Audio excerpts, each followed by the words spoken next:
right, are we ready? Your timer is Ella. So. All right, well, I'd like to thank everybody for coming and braving the weather for tonight's debate. Tonight is the fourth in a series of 5 debates in the Ethic and Public Policy Center's Crossroads of Conservatism debate series. Tonight we are thankful for the co-sponsorship of the Institute for Human Ecology here at Catholic University of America. And for the entire series, we are extremely thankful for a grant from the Arthur Roop Foundation, which is underwriting the series. We undertook this because conservatism is at a crossroads, that for many decades after the election and success of Ronald Reagan, conservatism seemed to have an orthodoxy, not quite as a clear orthodoxy as the Catechism of the Roman Catholic Church or the doctrines of the Council of Nicaea, but still one that anyone who was a conservative could understand and seemed to be able to recite by rote. It was for lower taxes, it was for peace through strength, it was for supporting traditional morality, pro-life on abortion, and generally supportive of traditional Christianity. What's clear is that there are many who still believe in these things, but there are many who believe in them in different ways. There are many who have different emphases, and particularly that is a question that has come to roost on the question of the use of government power.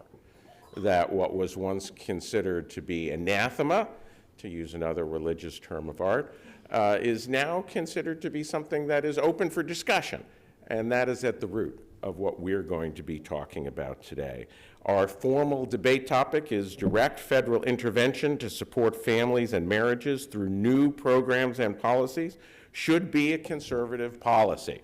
And taking the affirmative position on that is Patrick Brown, fellow in the Life and Family Initiative at the Ethics and Public Policy Center. Taking the negative on that position is Catherine Ruth Pakaluk, who is an associate professor here at CUA and is affiliated as a fellow with IHE. We're going to have a formal debate structure, which is to say this isn't going to be one of those Washington events where everyone offers opening comments, agrees with each other generally, and a good time was had by all. We'll still have a good time. Oh, really? Oh, okay. Well, Patrick just informed me we're going to have a good time. I was waiting for Tony Soprano to come through when something really hit the fan here. But in a debate format, we will have an affirmative and a negative, as I've mentioned, and we will have it in the way that you would normally have such a debate structured. Patrick will start with 15 minutes to make his case. Catherine will have 20 minutes to refute it and to offer any counter proposals she might have. Patrick will have a rebuttal for 10 minutes, and Catherine will have the last word with the final rebuttal for 5 minutes, so that each side has equal time. So our Ella Maroney from Ethics and Public Policy Center is our timer. Her word will be obeyed. We will not have a live question and answer period in the sense of you standing up or people online, because we do have a number of people who are attending virtually. And instead what we're going to ask you to do is send your questions to the email that I'm about to read, events@eppc.org. That's events@eppc.org. I'll remind you of that after both of our debaters have had the chance to make their original cases. And then during our question and answer period, what I will do is read from the questions that have been submitted to that email address. The last debate in our series is going to be a week from today, on the 17th of November. It's going to be the question of, has religious diversity weakened America? It's going to take place at the Kimpton George Hotel in downtown Washington near the Capitol. Please register online, whether you want to attend virtually or in person. It's going to feature Rusty Reno of First Things Magazine and Ovik Roy of Free Up, a notable conservative think tank. The last 3 debates, which dealt with trade and industrial policy and, what was our, I'm sorry? Tariffs, yeah.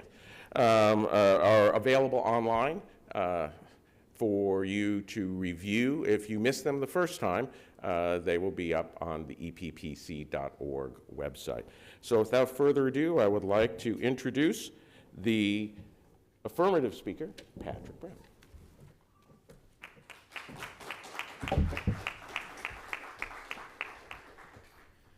All right, well, thank you, Henry, for that introduction and for all your work organizing this important debate series. Thanks also to CUA and the Institute for Human Ecology. IHE is one of the best kept secrets in DC. If you're at all interested in questions of faith and politics, I remember being just across campus a couple years ago for a debate that I think was billed as the melee at CUA between David French and Sarah Bamari. I don't think they'll be anywhere near those level of fireworks between Catherine and myself tonight. But I do hope that we have some fruitful disagreement here, because these are real debates that are happening within the conservative movement, and that if I think we can help shed some light rather than heat on how we apply these deep-seated conservative principles about what it means to support families in ways that are useful to you all and those watching online. I unabashedly take the affirmative side of tonight's proposition. Direct federal intervention to support families and marriages should indeed be a conservative priority. I find that almost incontroversial because of again, the deep-seated belief that so many on the right share, that the family is the core unit of a healthy society. I will argue as we go along tonight that as fertility rates fall across society and indeed across the West, the burden, both financial and otherwise, on those who do have kids is becoming increasingly concentrated. That is, they're having to carry more and more of the burden of raising families and raising children into tomorrow's adults. And so if we prioritize families, we should have an attitude toward policymaking that at times is going to require less government intervention, at times will require the same level of intervention, but perhaps oriented in different ways. And yes, will require new government intervention in the form of new programs or new spending or whatever the case may be. There's nothing sacred about the status quo. We don't have the luxury of being excessively doctrinaire about what might or might not work when it comes to making America pro-family. Again, I think the good news is for across the spectrum on the right, whether you're MAGA aligned or more traditionally Reaganite conservative, you at least pay lip service to the idea of the family as being important, family values and all that sort of thing. There are certainly fractures in our new, more populist era, but the idea of supporting the family at least gains a lot of lip service from our friends across the right. And increasingly, many of those, even on the more online corners, are increasingly concerned about a future that more resembles a children of men type scenario than one that evinces a rebirth of American vitality. And based on the fact that you're in this room or watching online, I'm going to presume that you're familiar, at least broadly, with the horror show that is global fertility and marriage statistics. I don't think the U.S. is going to turn into Japan or South Korea anytime soon, but certainly our trend lines aren't headed in the right direction. And without spending a ton of time debating the root causes of the decline in fertility with someone who literally wrote the book on the subject, let me just offer two dynamics that I think are especially important as we consider the rationale for conservative family policy.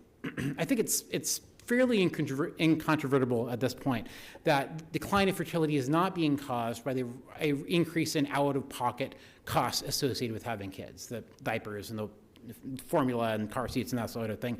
It's instead being driven by opportunity cost, what economists call that what you have to give up in order to make a choice. And as the labor force's participation rates for women have grown, educational advancement, our economy, strong wage growth over the last couple of decades, especially for lower income workers, what you have to give up in order to have a child is much higher than it was a half century or a century ago. And so as a result, we've seen birth rates decline, again, not just here in the US, but across the West and the East as well in most developed nations. So I don't think we can buy our way out of a fertility decline through explicitly pronatal policies. Those type of policies that get thrown around looking at countries, Scandinavia style pronatalism on the one hand, or we could call it Hungarian style pronatalism on the other, I think are likely to be ineffective, at least on the scale of the numbers most often thrown around. It's not that pronatal policy doesn't work per se, but if it does work, it's very expensive, more expensive than I think we have the stomach for. And so if we can't buy our way out of a decline in fertility, we can at least soften some of the trade-offs around parents, make that opportunity cost a little less severe, and we should. As the opportunity cost is increasing across society, and more people are opting out of having children, those people who self-select into parenthood today, again, bear a cost that is increasingly concentrated. They have to buy the costs of raising a child, again, from before the child's born up through high school individually. But the benefits flow to the rest of society in the form of future taxpayers and job creators and politicians and academics and think tank creatures and all the rest. The whole of society benefits from them doing so. And that's what economists like to call a positive social externality. The net benefit to society as a whole is greater than the individual costs. And that has a further implication that under the modern welfare state, those who choose to remain childless are essentially free riders. Their retirement and health insurance expenses as seniors will be paid by tomorrow's workers, that is, today's children. And so, to me, there's a case to be made simply on the grounds of horizontal equity that policymakers should be doing more to materially support families. And I think the clearest example for that is in my favorite provision of the federal tax code, the child tax credit. That is the vehicle by which the federal government recognizes the expenses associated with raising kids. And unless you happen to work for the Cato Institute or the Wall Street Journal editorial page, most conservatives tend to agree that the child tax credit is a good thing, that having kids is worthy of support in the tax code in a way that is not the same as buying a boat or raising a dog. These are real examples given by opponents of the child tax credit because of that social externality, right? That kids have a long-term return on investment that society needs, that civilization requires, and that therefore something like the child tax credit is common sense, really. If you don't file your own taxes or don't have kids, you might not be familiar with child tax credit. You just multiply the number of kids you have times currently $2,000, reduce that from your tax liability, and that's great. If you owe $6,000 in federal income tax and you have 3 kids, shoop, you're down to 0, and that's wonderful, that's great. But if you don't owe that much in federal tax liability, that's where it gets a little more complicated. If you make below the median income, say $35,000 a year, you have those 3 kids, now your tax liability may be 0 or just barely above that. You get a check that Congress, in its infinite wisdom, calls the additional child tax credit for a portion of that amount. Some conservatives, some on the right, delineate between what they strictly see as the binary choice between tax relief on the one hand and welfare spending on the other. But of course, from a federal perspective, on the accounting, $2,000 in foregone tax revenue is the same as a $2,000 check. It's immaterial from a federal perspective. The question is really program design. How do we want to implement this benefit for families? We can do it in clever ways. We can be careful to not penalize marriage and ensure a connection to work through a modest earnings requirement or a work history for the household or that sort of thing.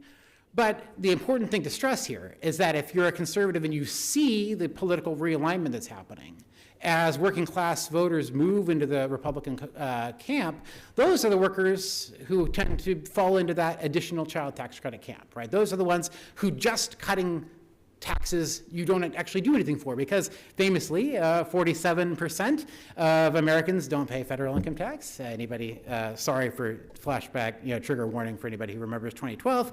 About a third of kids grow up in households that don't receive the full $2,000 child tax credit. And so if we are a multiracial working class party of parents, the question for conservatives becomes, should we not extend that same logic to a family with a single breadwinner making $30,000, $35,000 a year? Do they not deserve the same support from the federal government that the same family with 2 parents in the labor force making more money receives? I think as conservatives grappling with that, we need to be thinking about what the social value of raising kids that goes beyond just welfare versus tax relief.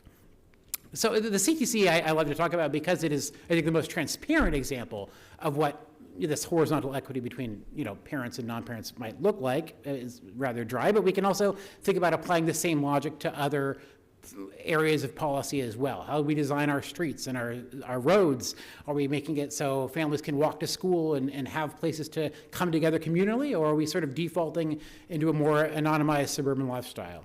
Are we treating 15-year-olds as adults on social media, or are we giving parents more tools to protect them online? Are we creating orderly, safe spaces for people to come together, or are we letting public disorder and a growing social apathy at best towards children, leaving parents feeling like they have to ask special permission to enter society? South Korea, for example, I just looked this up, has 542 officially designated no-kid zones in the country. These range from libraries to cafes to bookstores and other businesses and public spaces where adults don't want to have their tranquility interrupted by the small voices. I'm extremely glad that this is not a no-kid zone tonight, and very welcoming of putting pro-family theory into action here. South Korea is a cautionary tale in many respects, but I think it would be open for us to question whether, if that trend started to take place among American businesses, would it be an appropriate use of state power to say, no, kids are welcome. No, we need to create, ensure that public places are open to all, regardless of age. We can talk about healthcare, ways to smooth when parents have expenses around childbirth or other forms of, an unexpended stay in the NICU or something like that. We can shoulder those costs through social insurance, whether public or private, boosting premiums by a little bit across the board to give parents more peace of mind. These aren't radical ideas, right? These are things we already do. We have the state child's health insurance program. We have public K through 12 education. And I'm not here to defend the way that's necessarily administered today, but just to say that logic already exists. We've already socialized the cost of child education because we recognize the benefits from society of having a literate, hopefully well-formed citizenry pay dividends over the long run. And so expanding that logic to things like tax policy, environmental policy, urban design, those kind of things, that's where a pro-family conservatism needs to move towards. And it doesn't need to be excessively hamstrung by, well, is this, we can only do it by by getting regulations off the books. I think that only gets you half the answer. Because of course there are areas of the economy where, Catherine and I think will agree most strongly here, where getting regulations off the books is the right answer. Think about housing, minimum lot size requirements that push up the cost of housing, or environmental regulations, bureaucratic red tape around midwives and other systemic healthcare providers, bachelor degree requirements that make it harder for workers without a college degree to support a family. All these sort of things are policy choices that we've decided to layer on. We can decide to take them off. But that is not sufficient. I don't think we have the luxury to be doctrinaire facing the kind of civilizational crisis that we do. Ultimately, I think Catherine and I will agree that the biggest influence on whether a nation is pro-family or not is that black box that we like to call culture. Public policy is an exceptionally blunt instrument for directly influencing cultural values, but it can lay the preconditions for institutions of civil society, for churches and charities and schools and that sort of thing, to get to work forming people and relationships in a more pro-family direction. Whatever new programs we embark on at the federal level should, of course, keep that in mind. That sort of Tocquevillian insight. It's still true. It's still a deep conservative principle. We can provide grants to churches to expand their ability to provide childcare for working parents, or fund charities that provide case management services rather than, checkbox bureaucracy, Great Society programs that just think that a government-run alphabet soup style program is going to be able to solve poverty over the long run. We know it can't. We've learned that lesson. But avoiding inappropriate overreach is not the same as simply taking our hands off the wheel. There are proactive policy steps we can, and I would argue should, take to give parents more agency, to give them more financial stability and peace of mind, to make America a better place to raise a child, and that does not require blowing out the federal budget deficit or adopting the kind of pronatalist gimmicks that we see around the world. We can do it in sensible ways of again, spreading the individual costs of raising a child across a wider cross-section of society. And I'll end with this. Even if the kind of pro-family spending and programs I'd like to see didn't raise birth rates one iota, I think it would still be worth it, because it would make the role of parent and the institution of the family that much stronger, that much easier, to make parents feel less like they are outside of a policy apparatus that prioritizes the individual, rather one that treats the family as what it should be, the cornerstone of American society. When you're faced with a crisis on the scale that is declining birth rates and declining marriage rates, you need an all-of-the-above strategy. You can't be excessively doctrinaire about it. And that's why I strongly affirm tonight's proposition, and am eager, though admittedly skeptical, to hear Catherine's attempt to rebut it.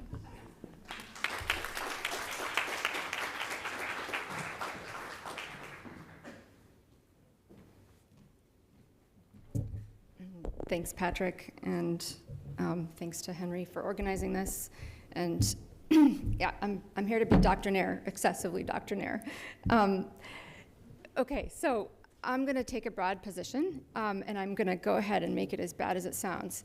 What I'd like to begin with is to say that I think you are about to be untricked. All right, untricked. You believe that Mr. Brown and I are here tonight arguing positions broadly within the conservative patrimony at the crossroads of conservatism. We are, I would say, at a crossroads indeed, but not a new one. As George Nash wrote of the 1960s, on one side were the traditionalists, the defenders of order, consensus, morality, right reason, religion, truth, and virtue. On the other side stood the libertarians, the classical liberals, the old Whigs, whose God terms were individual liberty, free enterprise, laissez-faire, private property, reason, and yet again, individual liberty. On these terms, you suppose that Mr. Brown takes a traditionalist conservative stance against the individualist side of conservatism. You expect me to argue for the libertarian side, but it is of this view that I wish to undeceive you. Mr. Brown's position has precedence. In the 1950s, the new conservatism of, say, Peter Vierek, who attempted to persuade conservatives to welcome progressivism. Vierek advanced a vital center conservatism, a centrist philosophy rejecting doctrinaire, bitter-end extremism of both left and right. Progressive liberalism was not an enemy, but a potential ally against totalitarianism. In 1956, Vierek even declared that the new conservatism was a non-party philosophy close to that of Adlai Stevenson among Democrats, Clifford Case among Republicans. It sounds a little bit like the new right of today. People and organizations who often take millions of dollars from left-wing foundations like the Hewlett Foundation because they represent an effort to supplant existing conservatism with a pliant liberal alternative, always and endlessly deferential to the progressive cause. Vierek's view of the New Deal surely tempted more in the traditional camp than the libertarian. Nevertheless, he was tossed from movement conservatism as energetically by the traditionalists as by the libertarians. Most galling to the conservatives of that day was that he was taken by the left-wing New Deal supporters to be a spokesman for the right. Not so, Frank Meyer countered. Vierek was a man of unexceptionally liberal sentiments, which he was passing off as conservatism. Does any of this sound familiar? Vierek was tossed by conservatives of both types because what largely united them was strenuous opposition to statism, including communism and fascism, but also liberalism, then described as a readiness to rely primarily on the state rather than on private voluntary arrangements to achieve objectives regarded as desirable.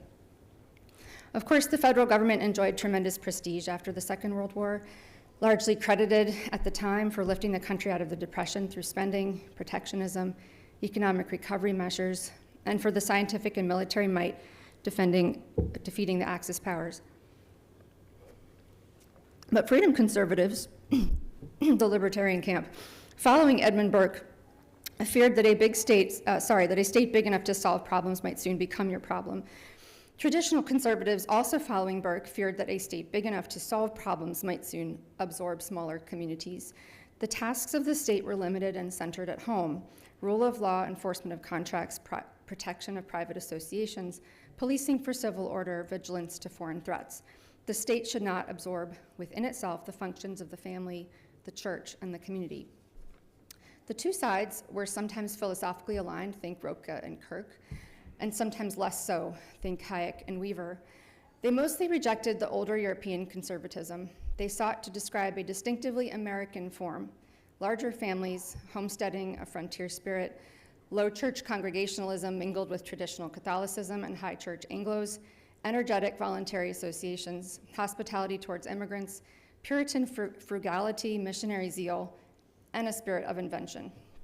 A nation of oppositional but not contradictory ideals held together by a Republican Constitution rooted in English common law, rights understood as duties, the celebration of civic and familial bonds established under God's providence. Both sides stressed limited government by way of a telos-driven political philosophy. For what reason does any group exist? Its reason for being is its function or its end. So conservatives spoke of the role of the state, its functions, because the state is the last group to exist logically. Its tasks are rear guard. Families marry and have children. They worship God and educate children with the help of the church. Families and enterprises make up vital organs of the marketplace. Civil society flowers through a natural energy corresponding to God's design. The state finally then assumes the tasks that no lower group can do. These tasks limit the state in principle as well as in fact. When the state attempts to take a function for itself that naturally belongs to a lower group, it conserves nothing. Rather, it destroys that group and many other groups as well. Since right social order is a delicate ecosystem, depending on the thriving of many interconnected and mysterious organisms, not a machine about which we have knowledge to engineer. On the other side from the two branches of conservatism were the radicals and the progressive liberals. They were for identifying goals and harnessing the most powerful tool around, the newly enabled federal government, to get them done. They did not speak of the functions of government. They were for the welfare state, unemployment assistance, various wild schemes for universal basic incomes. Look up ham and eggs, every man a king. There's a whole bunch of them. Social insurance, universal education, supply of births from the right people, of course, income equality, and full employment. Whatever the desirability of these goals, that the federal government should apply itself to any of this was as noxious to the traditionalists as it was to the libertarians. So I contend that Mr. Brown's position on this resolution is not a conservative position at all. New federal programs, I would argue, is a fox in the henhouse. There will be no discussion of proper tasks, no discussion of the limits of the state, and a sidestepping of the concerns that have gripped conservatives in the 20th century. In short, this is a position grounded in exceptionally liberal sentiments. My position stands on the shoulders of Russell Kirk as well as Richard Weaver, William F. Buckley, Whittaker Chambers, Frank Meyer, Hayek and Friedman, Chesterton and Belloc, Dawson and Oakeshott, Burke and Tocqueville. There are philosophical tensions and conflicts, but in Russell Kirk's words, who never liked the Whigs at all, no simple formula can join inseparably the Northerners and the Southerners, the rural interest and the urban interest, the religious conservatives and the utilitarian old-fangled liberals, Whiggism, the anti-Soviet people and the isolationists, not to mention the anti-fluoridationists, the philosophical anarchists, the protectionists. All that can be reasonably hoped for so far as the immediate future is concerned, he wrote, is a series of leagues and coalitions of anti-collectivist elements against the collectivist tendency of our times. Whittaker Chambers, coming up short of words in correspondence with William F. Buckley, declared, I stand within no religious orthodoxy. I stand within no political orthodoxy. I simply say I'm a man of the right. I'm a man of the right because I mean to uphold capitalism in its American version. Mr. Brown's position, unwilling to examine and reject the instincts of the left, shares more with the Wells and the Shaw of those days.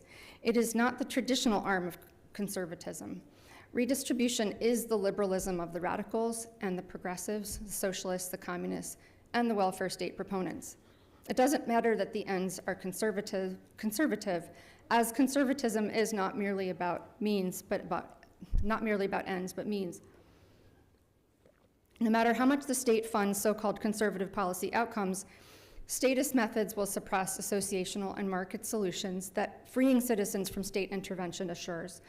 Indeed, state intervention on families turns families into clients of the state, something that one may call many things, but conservative is not among them. Collectivist liberalism demands that we owe as much to non-family as to family. This is an attack on the natural and rightly ordered dependence of the family. It breaks the bonds. It is radically individualist as much as it is collectivist. To be clear, it is not my contention that state collectivism started the fire. What started the fire was the widespread acceptance of divorce in the 19th century, acceptance of family planning in the 1920s and the 1930s, the institution and expansion of progressive public education, legalized abortion, Supreme Court cases distorting the Constitution to assert individual rights against the bonds of family and association. Robert Nisbet called these state of forced communities because the state was prepared to defend the rightly ordered group from attack by individuals, but activist judges moved from protecting the bonds to protecting individuals from the claims of the bonds. And then at the same time, public assistance grew out of a concern that something must be done to combat the vicissitudes of free enterprise, whereby workers were wealthier but not stable. New Deal interventionism was a major blow to the family and to private associations, but not the first. We are now in the later stages of the fire. State collectivism taking from some families to give to other families has fanned the flames along the way, while claiming for itself fatuous victories based on statistical aggregates designed to hide the true state of things. So more kids are in school, never mind they aren't getting an education. Lesson, state education doesn't work.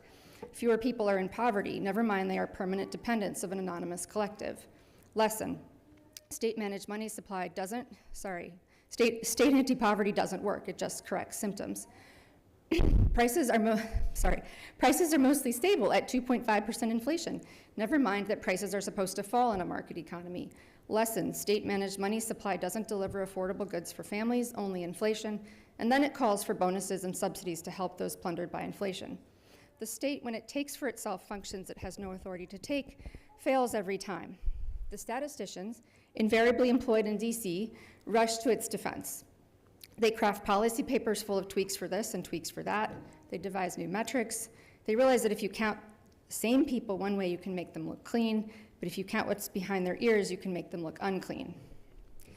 The policy industrial complex is prostituted to a demand for solutions driven by the electoral cycle. Never mind that the solutions never could come from a government promising any one of the things that are properly the outcome of living in accordance with our nature. Lifelong, life-giving marriage as the fulfillment of sexual love, willed and embraced dependence of wife on husband, husband on wife, and complete dependence of children on their parents. Worship of God, love for my place, and love for my country. Gratitude for God's ongoing and daily acts of creation, whose action is contrary to that of the disordered state. Where the state destroys the bonds and devalues real goods, God adds real value and strengthens bonds. So, what has united the right is the crystal clarity that state collectivism must be resisted because it is a poison. If you want to embrace collectivist, socialized methods to achieve traditional ends, that does not put you on the right, it rather reveals that you are on the left. So, be ye untricked. I am not arguing for a libertarian position against a traditional one. I am representing both sides of historically American conservatism. Mr. Brown represents the liberal progressive position. If tonight you are not inclined to come around to my view, at least I'll persuade you that you are really a statist at heart.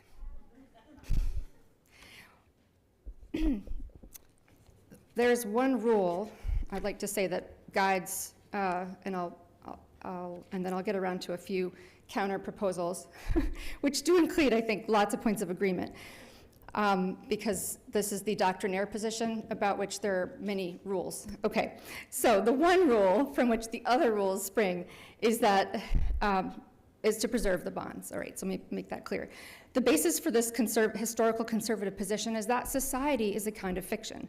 At any rate, if there is a society, it is composed of groups of bound individuals, and groups of groups, and groups of groups of groups, not an aggregate. Following Aristotle, the community is inferred from the family, and the family from the, and the state from the community. Groups are held together by bonds, some voluntary and some involuntary, spouses to each other, parents to children, etc. Bonds are defined mysteriously by duties that arise from being dependent on and responsible for each other. This little infant son in our midst is wholly dependent on his mother and father. Their duties to him are complete and solemn. They are enjoined by God and man never to abandon him forever, as long as they live. Other bonds, of course, fill out the tissues of society. We call these intermediate associations, and each group arises if and only if a lower group can't meet a certain need. The state then is the final association, and properly constituted, fulfills functions no other subgroup can do, because that is its reason for being. Define and protect national borders, because no part of the whole can do that. Provide for fair exchanges and adjudication between groups, because no part of the whole can do so. Provide legitimate taxation for those goods and services that cannot be provided privately, protect the integrity of groups of which it is composed, first and foremost, the family. If it offers a good or a service that competes with what a vital group might have offered, in every case, such a move attacks and undermines that group. So here, Robert Nisbet's synthesis is valuable. Modern political conservatism, as we find it from about 1800 on, originates in Burke's insistence upon the rights of society and its historically formed groups, such as family, neighborhood, guild, and church, against the arbitrary power of a political government. Individual liberty, Burke argued, and it remains the conservative thesis to this day, well, this is some 40 years ago, is only possible within the context of a plurality of social authorities, moral codes, and historical traditions, all of which, in organic articulation, serve at one and the same time as the inns and resting places of the human spirit and intermediary barriers to the power of the state over the individual. There are roughly two ways you'll see to get to the same conclusion. The theory of subsidiarity in the Catholic tradition, or what we call graduated authority. So think Pius XI, Catholic thought, Burke and Nisbet, the purview of the traditionalist side of the conservative mind. On the other side, you have the theory of public goods. The only proper role of the state is what cannot be provided privately, avoiding free riding, defense, and protection, and the theory of public choice, the purview mostly of the libertarian side of the conservative mind. Conservatives describe the world when they try to affirm that state interventions annihilate the formation of free associations. Classically, in this two-legged camp, I will say that the problems with progressive family policy might be put under three headings. First, it doesn't work. It doesn't achieve stated ends. It moves the goalposts and creates inflation of various types. Number two, that it's unjust. It takes from some families to give to other families and violates the sacred law of property that fathers and mothers earn and provide for their children with their wages. Third, it causes harm. It hurts those it's intended to help, the poor, minorities, and, mark my word, families, because it's disordered of its nature. Thanks to Abigail Schreier, we have remembered that we can use the concept of iatrogenic harm. We need to start speaking, I say, of iatrogenic policy. If policy aims to replace a function that is by nature what an organism is meant to do, it wreaks havoc on that organism. Children by nature depend on their parents. Do not replace the breadwinning function of the father or the mother. The elderly by nature depend on their children. Do not replace or socialize the elder care function of the family. Do not replace and socialize the child care function of the family. These will have toxic effects, and will harm those meant to be helped, depriving people of both duty and responsibility. We can add a fourth today, which is that it's imprudent, given that there is no agreement on family form. Progressive governments doing family policy will be unable to make distinction between true marriages and their offspring worthy of support from alternative family forms, IVF, surrogacy, and the like. It will be unable to determine whether it should favor, for instance, one-income or two-income families. A tricky question. These are unsolvable and unlikely to yield policy initiatives that conservatives can agree with. Do not give to the state the task of favoring the family when the state cannot tell the difference between a man and a woman, marital intercourse from sodomy, and the womb of a mother from a laboratory. There is therefore one rule to guide conservative family policy: preserve the bonds. All right, so I give you a list of 20 things that I could get behind. Admittedly, they're actually, I think like 18 of them we agree on, so this is all right. You just have some extra ones that I don't agree on. So number one, really work on the divorce question. Try to renormalize lifelong marriage, at least for people with children. Number two, expand protections for the unborn, pro-life legislation. Protect the mother-child bond, right?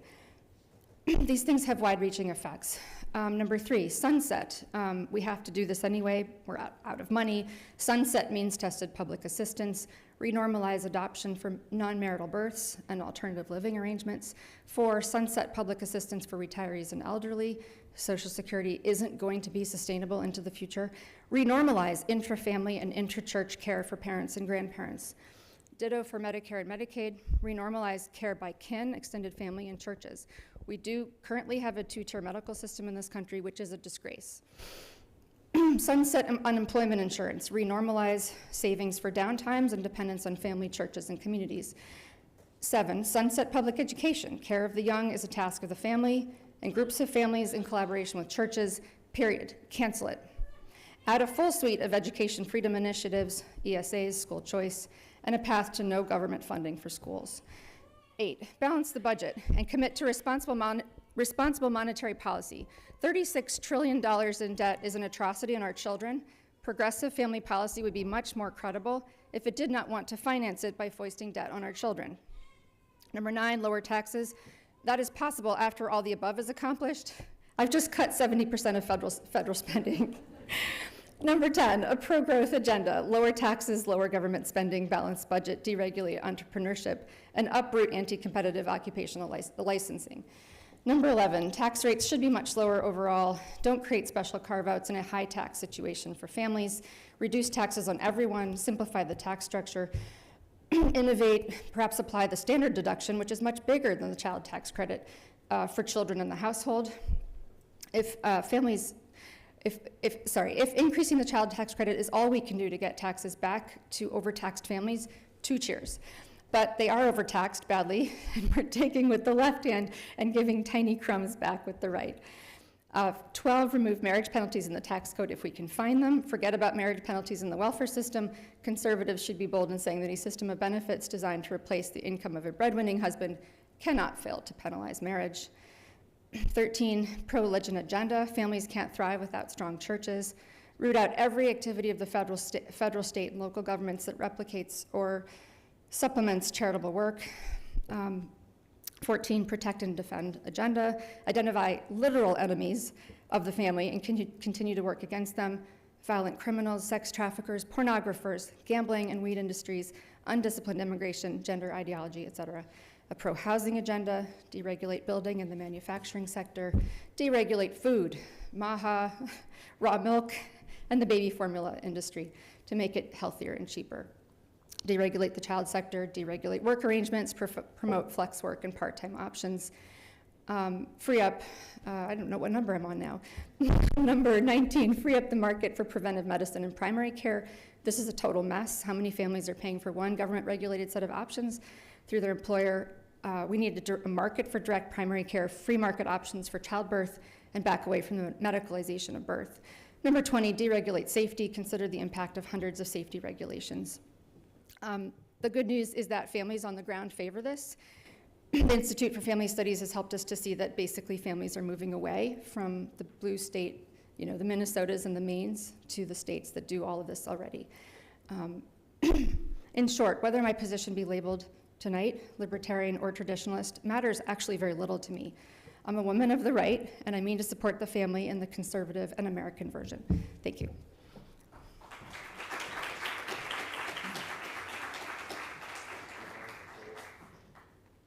Now we have a rebuttal from Patrick Brown. Please send all questions to ethics@eppc.org. All right, well, there are many rooms in my father's mansion, and there are many rooms in the conservative movement, and I appreciate Catherine reminding us of the great tradition that we find ourselves engaging with, and also setting forward a fairly comprehensive agenda, which I'm happy to endorse almost in total, and I look forward to your nomination anytime.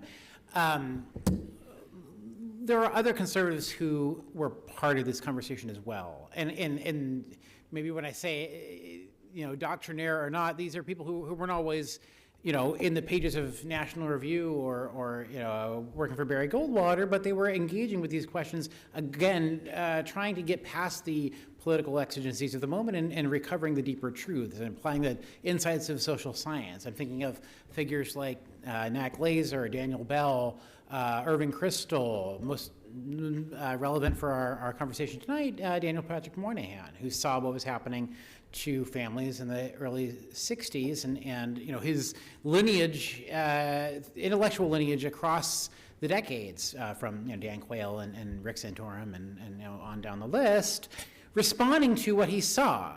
And I think that's what conservatives need to do. We need to respond to the signs of the times. And the public policy agenda that was correct for the 1980s and the 1990s isn't necessarily the same one that is correct today.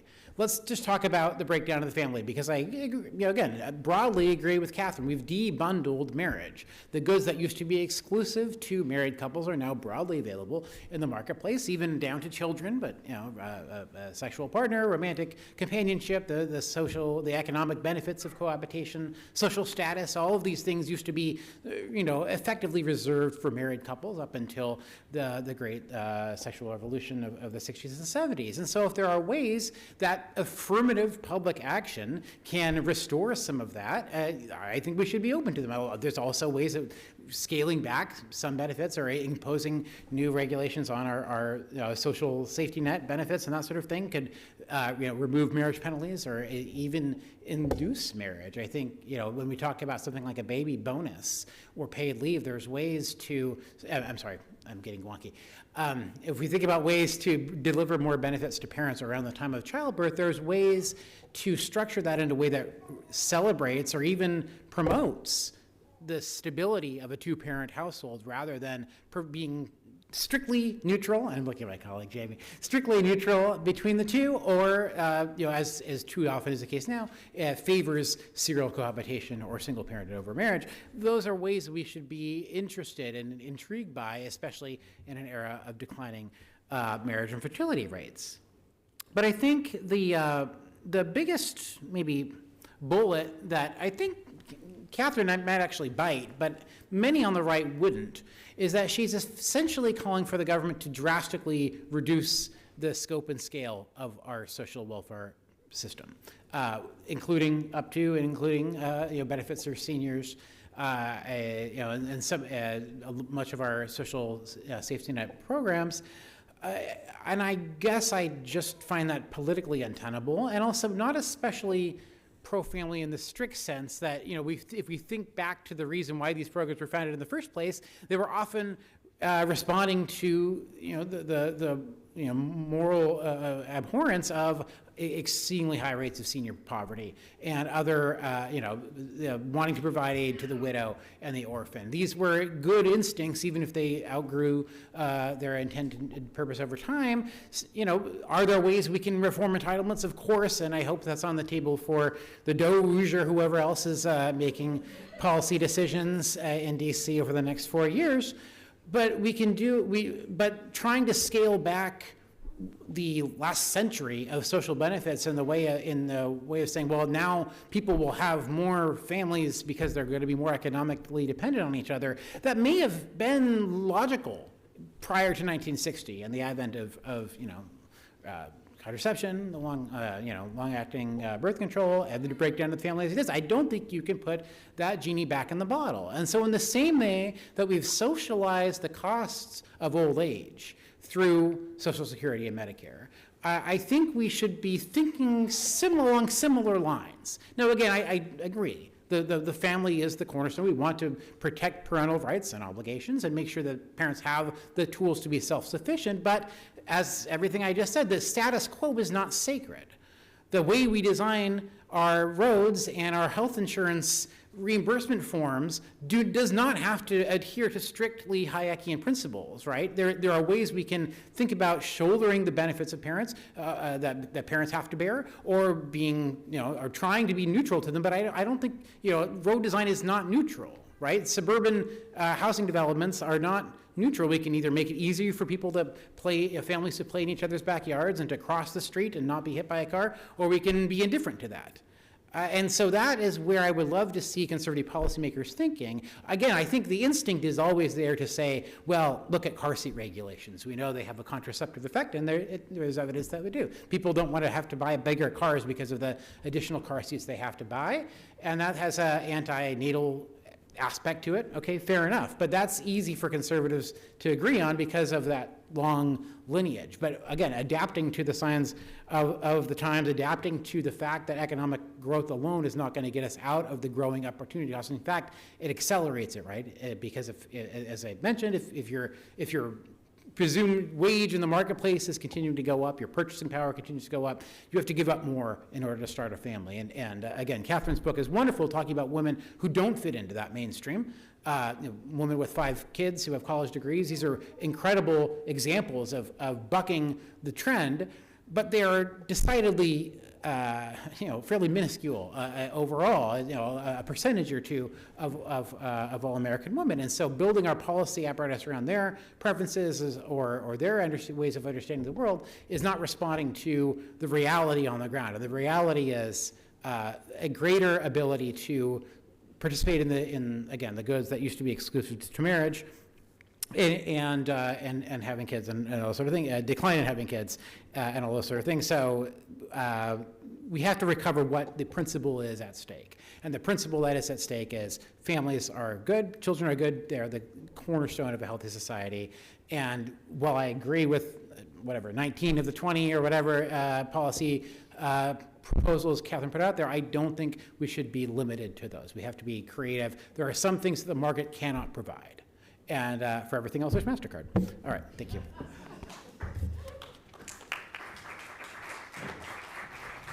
Last call for questions, events@eppc.org. Submit questions to events@eppc.org. Catherine. All right. So I have a couple pages of prepared rebuttal, but there's only one rebuttal that I was unprepared to make, which I'll make now, which is, I just want you to notice that I did not anywhere in my remarks use the word neutral. I didn't ask that policy be neutral. I focused instead on functions of the government and roles of the state, and as I predicted, my opponent doesn't want to talk about functions of the state. The conservative spirit of which Whitaker Chambers spoke actually beautifully, understood the notion of limited government to correspond to the truth about the powers of government. It was not a personal preference for smaller government, but a strong assertion that what the government has no authority to do, it will do poorly and destructively. The government has no authority to take from some families and give it to others, not at the federal level and not even at the local level, and I'll tell you why. For once it's introduced at all, the spirit of redistribution will always seek the widest possible net. Our crossroads today is, I say, collectivists passing off as conservative, and they've taken a page from an old playbook. It looks good up to a point, and it might be better funded. But some may fall for it because it looks like it has a better chance of winning or might be better branded. But my position largely here is that we need to recover instead a truthful conception of society composed of life-giving groups, life-giving because they foster rightly ordered loves, and rightly ordered loves provide the motive and the meaning for hard work and personal sacrifice. The most powerful energy in the world is the love between a man and his wife. So woe to us if we should overtax that energy, and shame on us if we should take the fruits of that energy and hand them out to whomever we should please. The American conception of freedom has a dual nature, God and man, religion and liberty, wave and particle. The two sides cannot be severed. If you lose one, you lose the other. Actually, on Hayek and I disagree. I think Hayek is a pretty strong proponent of a UBI, at least towards the end of his life. But actually, on that point, I disagree with Hayek. So I want to make sure that we include Hayek's progressive part tonight, as long as we're tilting against Hayek. The question for us is whether we're going to be persuaded that arguments about the proper function of government have no use in diagnosing what's gone wrong and where the remedies may lie. The historical position of the American Catholic Church, traditional American Protestants, and Latter-day Saints is that it is shameful and destructive to leave to public assistance what is both the duty and the reason for being of the family and the church. So one Catholic priest by the name of Reverend James Gillis summarized this view in 1928 in a manuscript called The Catholic Church in the Home. The raison d'etre of the family is the training, educational, moral, and religious of the children. That obligation rests first and last upon the parents. It must not be alienated, even under the pretext of delegation. Doubtless, parents may make use of deputies in the training of their children, but the responsibility rests always with the father and the mother. The increasing tendency, he wrote in 1928, to delegate and subdelegate parental duty bodes ill for the welfare of the family. In the United States, the public schools, and almost to an equal extent the parochial schools, are bearing more and more of the burden that belongs naturally to parents. Children receive from the city or from the parish free books, free stationery, free lunch, free transportation. At school, they're put under the care of doctors, dentists, nurses, and welfare workers. Their play is supervised by paid instructors. He goes on, he's against the YMCA and the YWCA, Boy Scouts and Campfire Girls. So with deliberate fault on the part of no one, the home as a social, educational, religious center becomes rapidly less important. If the present trend goes to its logical conclusion, he wrote, we shall come dangerously near to the ancient Spartan or modern Russian idea, according to which children are the property of the state, and the state may do with it what it wills. And parents have nothing to do but acquiesce and surrender their natural rights. It requires no deep study of philosophy or history to see that this modern tendency is vicious. It's a threat not only to the family, but to the state. Father Gillis excoriated the socialists, Shaw and Wells, for setting up socialism as a new family form. He wrote, they have a plan for another kind of home. Socialism is in fact the state family. The old family of the private individual must vanish before it, just as the old waterworks of private enterprise and the old gas company. It was this sort of reasoning, of course, that gave rise to the British pension program in 1909, now as pitifully bankrupt as the American Social Security system of 1935. Chesterton and Belloc and men like Father James Gillis opposed the socialization of the family in their day. Either they were right, or today's progressives are right, but they are not both right. Whittaker Chambers wrote in 1954, it is well to learn to know poison when one sees it. The noblest minds have found it a blessing and a need. Friends, we may not know what to do next, but we know what not to do. The path forward lies not in baby bonuses, but in a recovery of the bonds. The state cannot do the latter, but it can and must cease being a dispensary of a sure and definite poison. Thank you.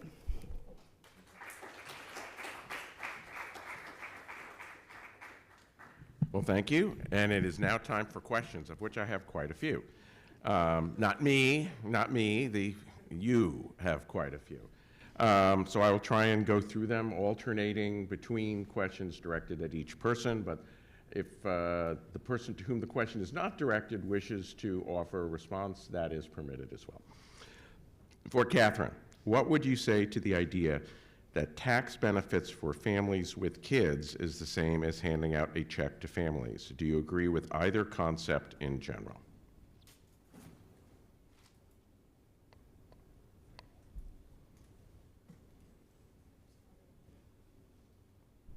Should take it out, okay. All right, thank you. Probably that question came in before I finished, maybe, so it should be fairly clear. I agree with giving families larger tax credits because I think they're overtaxed. I do think it makes a difference. I would say that while Patrick is effectively correct, we're talking about really tiny little little gnats on the size of the federal budget and deficit. I do think we have to talk about the philosophy of it rather than just the sort of the final accounting.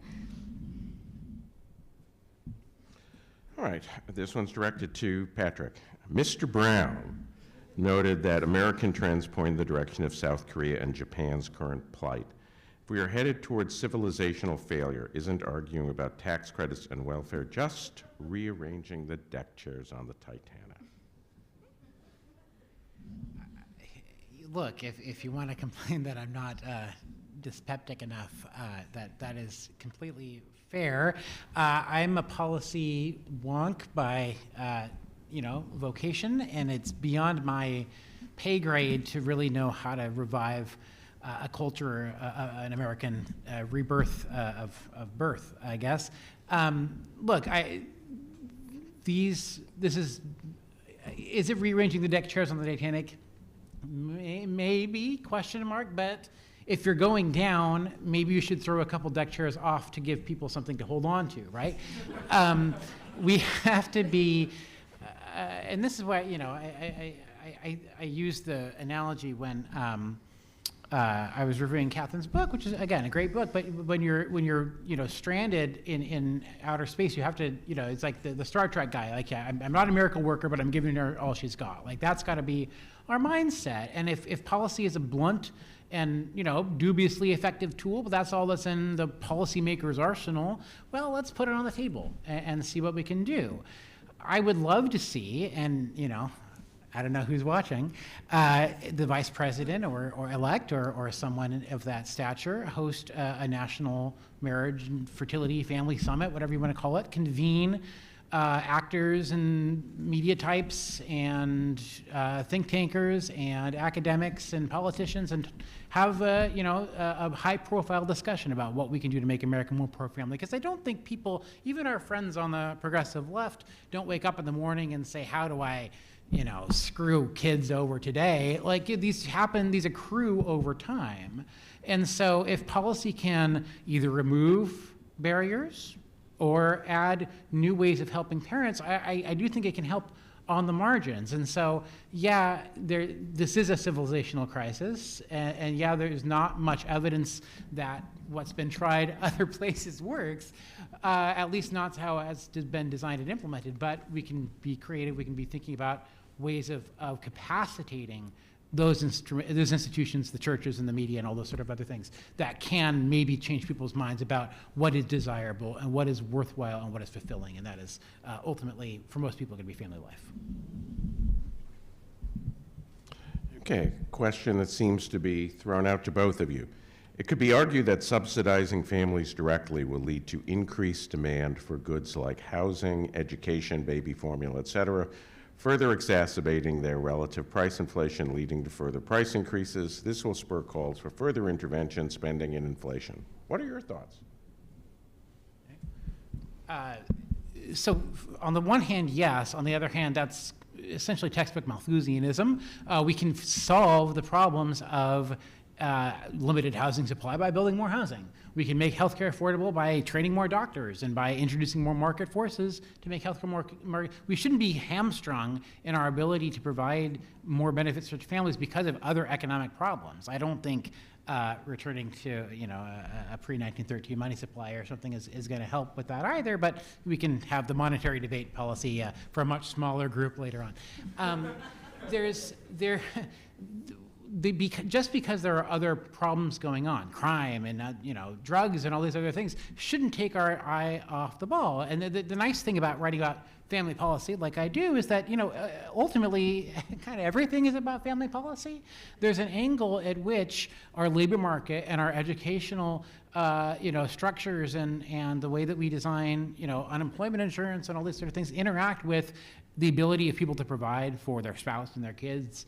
I think one of the most pro-family things we can do is, and this I think is in Catherine's book, is break up the sort of human capital formation model that assumes you'll go get a 4-year degree and then you'll spend the rest of your 20s either going to grad school or getting that promotion, and then maybe when you're 30 you'll start to look around and settle down and have a kid when you're 30. That is anti-family, it's anti-natal, it's anti-human. We shouldn't be prioritizing policy choices that sort of, paid leave is an example. Blue states have a paid leave model that effectively freezes out 40% of women who are either stay-at-home moms or work contingently or are young and haven't built up a work history. That's terrible program design, and conservatives, if we're pro-family, need to be doing better. That's why I favor something that's universal and egalitarian, because that is not putting your thumb on the scale between how you work or how many hours you work or what you want to do. It's just saying, look, families are good. Parents are worthy of some horizontal equity, some redistribution, scary word. That is what I think an appropriate role of the state is.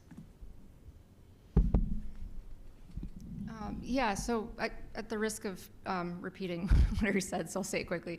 I guess there's two theses on the table about the growth in the various assistance programs of the state.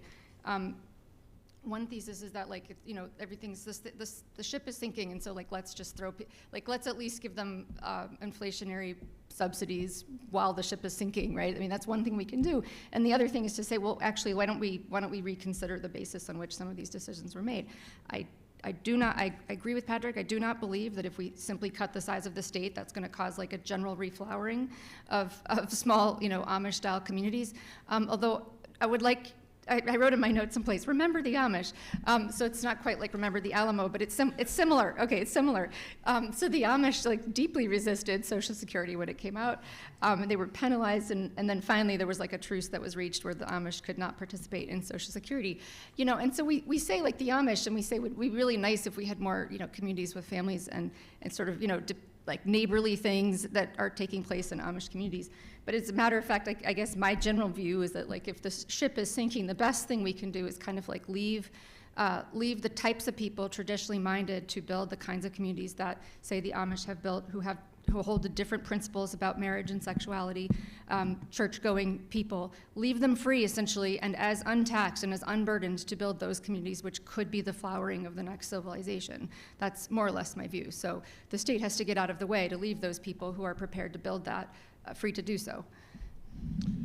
Okay, another question directed to both of you. When a person fails in his function, presumably the family steps in to correct this in some way. So too, when a family fails at its function, the community steps in. When the community fails, a broader community and culture. When the culture fails, who is to step in?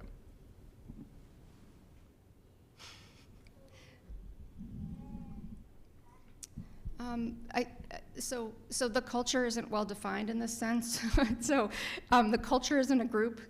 Yeah. So look, I'm not necessarily saying there's no role for some kind of safety net of higher groups, but certainly sort of long-term structural provision of things that aren't temporary fixes is the kind of thing that has to be avoided. If you look at, just to pick one program, I mean, any one of the programs on the books today, except DOGE. I am assured that DOGE will not go on forever. DOGE will just definitely sunset itself, they've told us, although I don't believe that. But, I mean, if you look at every program that falls under these headings, I mean, they're introduced with, tiny 0.5%, 1% budgets. This is how they get onto the books, and they just never go away. So these are not things that are sort of temporary, let me throw you a line for 5 minutes and then we'll back off. They are structural fixes to replace so-called, structural and permanent problems, not sort of someone didn't take out the trash and so we're gonna grab the neighbor to take out the trash. So I sort of mostly reject the question because the culture isn't a group.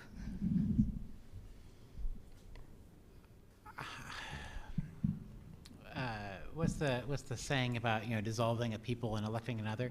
I think when the culture is in as dire straits as it is, I mean the best thing you can do is live counterculturally, right? And so like this is maybe where my more small government tendencies kick in. Like I don't think it's appropriate for the kind of heavy-handed pro-natalist cultural messaging that we see in countries like Singapore or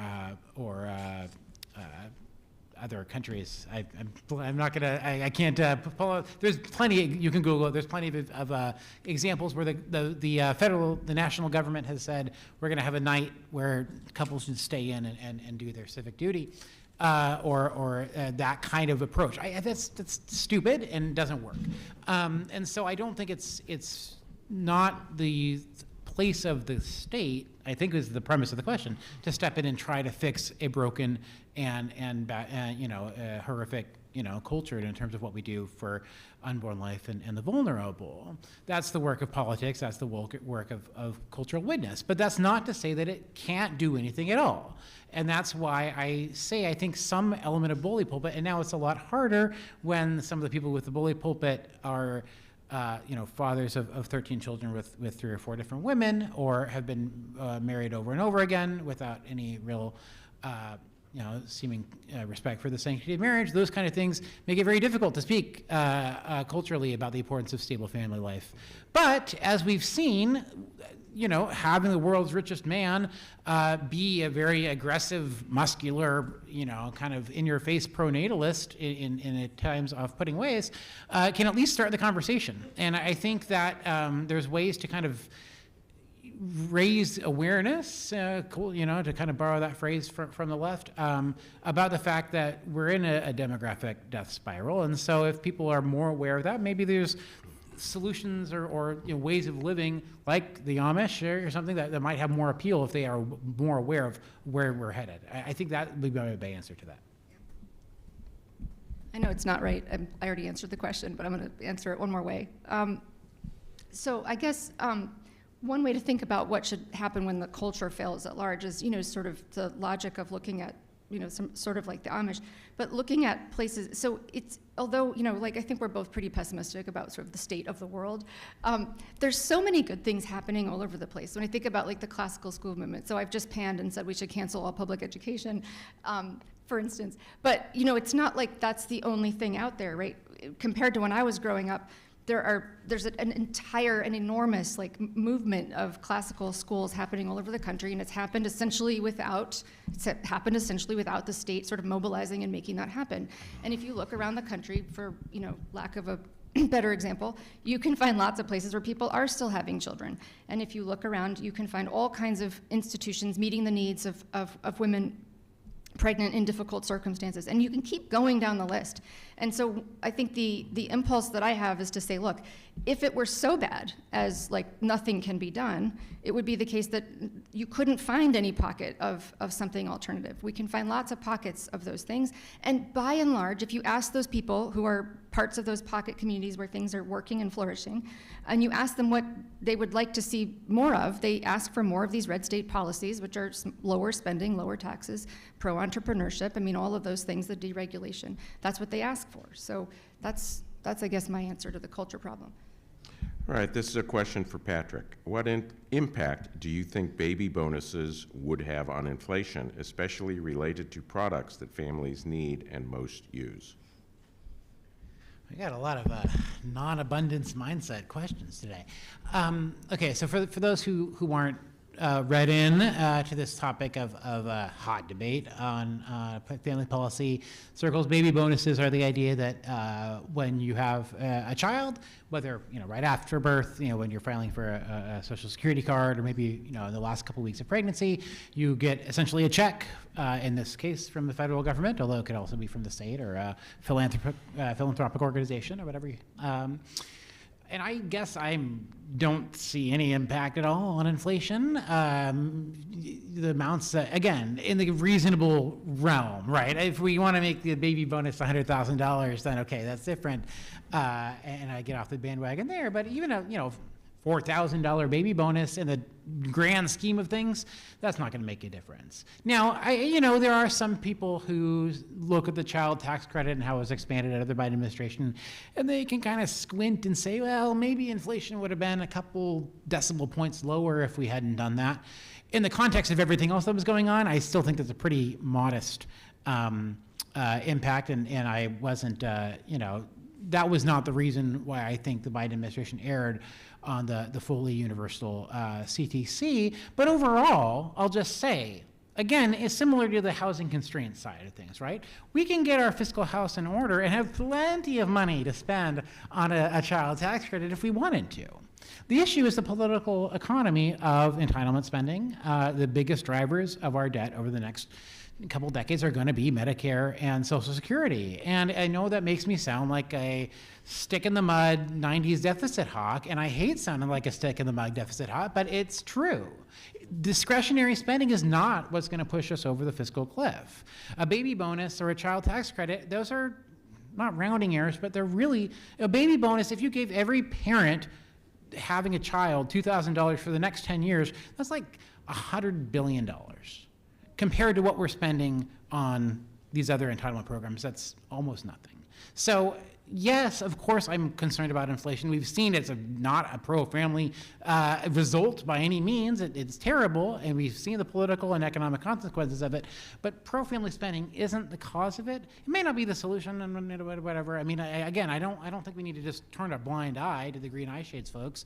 But there are ways we can reorient some of the spending, and then hopefully use that political capital that our cross-racial working class party is now rewarding us for passing a child benefit, and say, okay, now let's scale back the sustainable growth rate in Medicare a little bit to tamp down some of that really large driver of our fiscal problem over the long term.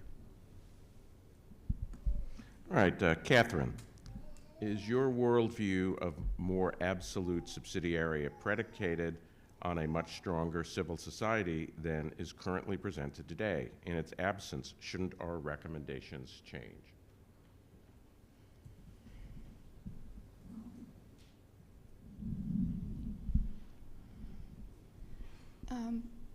So certainly, yes, my worldview about what's true about society is this is absent in most places. Yeah, that's true. Should the recommendations, in view of the fact that it's not common, be changed? No. I mean, as I understand the question, and forgive me if I've misunderstood the question, I think that if the position that I tried to articulate, which I take to be, and of course there are conflicts and tensions all the way through, the position is that we don't make recommendations on the basis of what we think is good today, but that there are firm limits and boundaries, and that basically what the state has no authority to do on the principle of subsidiarity, it will do poorly and destructively. So no, I think that's the truth, and I don't think that can be changed or its recommendations can be changed. Now, I do think if you're caught in a situation, I mean, you can't cancel all the public schools overnight, right? Obviously, people have to go someplace, and you need time for new institutions to be built, right? So of course, there's some kind of question of a path. I mean, there's some kind of question of a transition. But my position is that essentially we have to speak what's true about society and about how human beings work and operate and how social groups flourish and form, and that those recommendations shouldn't change whether or not people do them or don't do them broadly, or understand them or don't understand them broadly.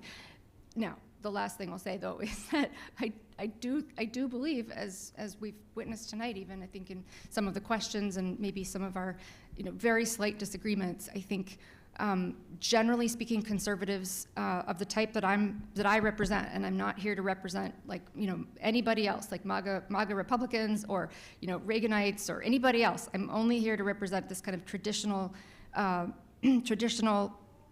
American conservatism. And I think that actually people who represent that view have been very poor at articulating that view. And so that actually that's a challenge, and it's something that's, I would say, our responsibility to do a much better job of that. If people believe that view sort of reduces to sort of neutrality and freedom, no coercion, I mean, then we've done a very bad job. That's certainly not the essence of the view. That is the essence of the view of some people who are on the fringe and who are not. And just like the VREX, those people with that view were also not considered part of the traditional conservative tent. So I would say that we don't change the recommendations, but we definitely need to do a better job of putting words and flesh on it. Okay. Patrick, is there any way to take a middle path, slowly siphon off the administrative state while instituting family-forming policies? Yeah. Again, I'm not going to repeat my whole thing. We have to be doctrinaire about it. There's obviously plenty of regulations that we could imagine make it harder to form families. A lot of them happen to be in the family law space, and I would love to see intrepid, brave lawyers tackling some of the decisions from the 70s and 80s that are really at the heart of so much of the degradation of a healthy understanding of marriage and a family life, and also not make things worse, right? We've seen a push among some of our friends on the right to advance policies that would further degrade the institution of the family by opening up certain ways of commercial surrogacy and those sort of things that are billed as pro-family. How can you be against this if you're pro-family? The answer is because it's not a healthy understanding of the family. And so, of course it's important not to do bad things and to get rid of bad things, but that's not enough. You have to do good things too. And that's where, again, the expansion of what is considered conservative under the first 4 years of President Trump and what's to come over the next 4 years, the Overton window, right, the space of acceptable policy solutions on the right is just blown out the roof, right? I mean, there's a lot that we can be considering. And to Catherine's point, I agree. We want to be cognizant of the insights. We've seen what happens, right, when people forget the lessons of the 70s when it comes to inflation and it comes to urban disorder and crime. We had to learn that again. And the other side of the aisle paid the price. So there's a reason why we have these truths. It's not just for political expedience, it's because they're right? But how we apply those principles, I don't think we can be necessarily hamstrung, well, this is limited government, this is tax relief, this is welfare, and never the twain shall meet. No, we have to be, responsive to the changing dynamics that we face. This question's for Dr. Pakaluk. I appreciate Dr. Pakaluk's framing of the family as a natural institution, not a machine to fiddle with, but it seems like the American family is not like an untouched wilderness, but an ecosystem that has already been deeply damaged and will not naturally return to equilibrium. Is there an appropriate role for the state in reconstructing what has been disfigured?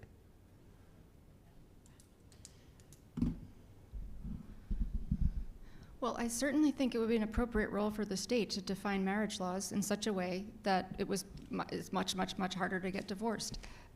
That's 100% an appropriate role of the state. It's 100% an appropriate role of the state to outlaw child murder. And I could keep going. So to that part of the question, of course, I certainly agree with that. The state has to enforce the community of the family, in a sense. Now, immediately, like, the standard response is like, but the hard cases, right? I am from a broken home, and many of you in this room are going to be, meaning it is so widespread at this point that, of course, like, we can't even speak about it without essentially imputing blame to people around us. And so yeah, I think that would be an energetic and now, of course, like, what do we do with divorce law, right? It's not like, it's not on the ballot, it's not any particular party's interest, it's not there. But I mean, so of course I'm arguing that there's a role for the state to protect marriage, so I think there's room for us to think creatively. How come those covenant marriage laws didn't work? What are the kinds of things, right? I mean, how come they didn't work? It's an interesting question. Could they have been done better? Is there room for sort of innovation in that space? We are really looking at a world in which there are kind of two understandings of marriage, a so-called traditional or conservative understanding of marriage, and whatever else it is, like Brave New Family or whatever it is. So, do I think it would be legitimate for the state to define marriage law in that way? Of course I do. I think it would be very difficult. But I put it at the top of my list for a reason. I think it's something that it has to be part of the discussion, because that is part of our policy towards families. So that's, I guess, my quick answer. Okay, and you all cooperated perfectly. We have one question left, and we have time for one question. What role does the present instantiation of widespread compulsory public schooling play in our understanding of the family? If the right endorses parents having the choice about how their children are educated, doesn't allowing them to actually do that prevent the state from usurping that authority which rightly belongs to the family?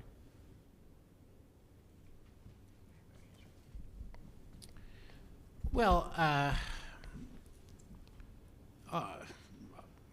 the role of American education, the history of American education, stretches back to the pre-revolutionary period, where Massachusetts passed the the Great Deluder Satan Law. It grounded in this idea that children needed to learn to read to know how to defend themselves from the predations of the evil one, and schooling has always had that sort of moral character to it, whether we acknowledge it or not, right? What we teach, what we don't teach, these are all moral questions. And if we rule some questions in and out of bounds of public school classrooms, as we've done, and again, these are some of the precedents that would be lovely to revisit at some point, then we've essentially trained people to think of questions as private or public, right? And so, if you, anyway, I won't belabor that point, but even with that sort of formative role in mind, and I, cheer, along with Catherine, the growth of school choice programs that we've seen exploding across the country, especially in the post-COVID landscape, even in states that have now, essentially universal school choice. You can pick whatever school you want to send to, and the taxpayers will pick up that share of the, what it costs to educate that child. The vast majority of students still go to their local public K-12 elementary. And that's not because parents are lazy, although, in my case, we send our kids to the local public elementary, and it's certainly easier than driving 20 minutes across town, so, guilty as charged. But it's also because if you ask parents how they think about their local school, they tend to say, it's great and public education sucks. It's like Congress, right? Your Congress is terrible, 10% approval rating, but my guy, he's pretty good. That dynamic explains some of the resistance to school choice. It also explains why, even in a world of universal school choice, we have to be grappling with, what does public education mean? What is the moral content we are, again, introducing or ruling out of bounds. And so I would love to see more creative thinking. I'll shout out my Ethics and Public Policy Center colleague, Stanley Kurtz, who's done some of the best thinking around moral, sort of character formation, what that means, what it doesn't mean, what true education could look like in a public setting. Also, the idea that we don't have to just accept progressive pedagogy as the default. We can think about high school health class in a pro-family, pro-life direction. Give people videos and instructions and curricula that talk about the facts of fertility and when is easiest to have a child, when it isn't. What fetal development looks like, what a fetus looks like at 10 and 15 and 17 weeks. These things aren't off limits. We could totally do this. And Tennessee actually just passed a law that will require high school students to be exposed to the elements of fetal biology as part of their science class. We should totally be doing that. And we should be, again, Brad Wilcox and the success sequence and all these sort of things that talk about how important strong marriages are. There's no reason why they can't be part of our high school public education. That doesn't require universal school choice, although it can be complementary to it. And so I'm not totally willing to give up the ship, even beyond my own self-interested reasons, on what public education can look like, because it's always had that moral component to it. Was I also supposed to answer? Oh, no. You've got the last word. Oh, well, I guess I'd like to say that, I certainly agree on a pragmatic level with Patrick that we shouldn't abandon the ship. I mean, that people who are able to contribute to the discussion about how to improve and inform the public schools. I think the public schools should be a lot more local than they are. I think that there are many, many places in this country where public schools have essentially functioned as small church schools, and this was true in the early days and may still be true in very rural locations. So yeah, do what we can to make them better. I think Patrick's right. There's some real gains that we can make. The more local they are, the more freed up they are from, we'll just say, the Department of Education and various incentives that the department puts in place.